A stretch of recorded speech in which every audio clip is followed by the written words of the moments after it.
India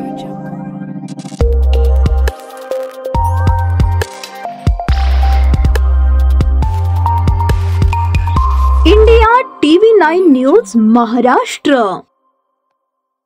नियोजन भवन इमारतीमधील पहिल्या मजल्यावर पालकमंत्री यांच्यासाठी कार्यालय तयार करण्यात आले असून या कार्यालयाचे उद्घाटन ग्रामविकास आणि पंचायत राज मंत्री तथा पालकमंत्री जयकुमार गोरे यांनी आज फीत कापून केले. यावेळी त्यांनी कार्यालयाची पाहणीही केली. यावेळी जिल्हाधिकारी कुमार आशीर्वाद, आमदार सुभाष देशमुख, समाधान अवताडे, सचिन कल्याण शेट्टी, महापालिका आयुक्त शीतल तेलीउगले, मुख्य कार्यकारी अधिकारी कुलदीप जंगम, जिल्हा नियोजन अधिकारी दिलीप पवार यांच्यासह अन्य अधिकारी उपस्थित होते.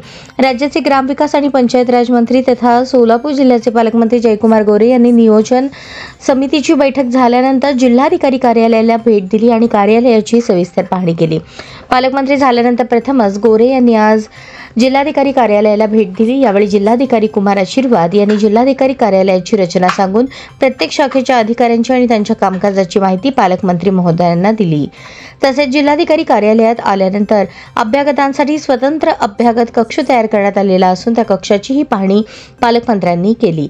यावेळी महापालिका आयुक्त शीतल तेलीउगले, जिल्हा परिषदेचे मुख्य कार्यकारी अधिकारी कुलदीप जंगम, निवासी उपजिल्हाधिकारी मनीषा कुंभार, उपजिल्हाधिकारी अमृत नाटेकर, उपजिल्हाधिकारी संतोष देशमुख, तहसीलदार श्रीकांत पाटील आणि अन्य महसूल अधिकारी कर्मचारी उपस्थित होते.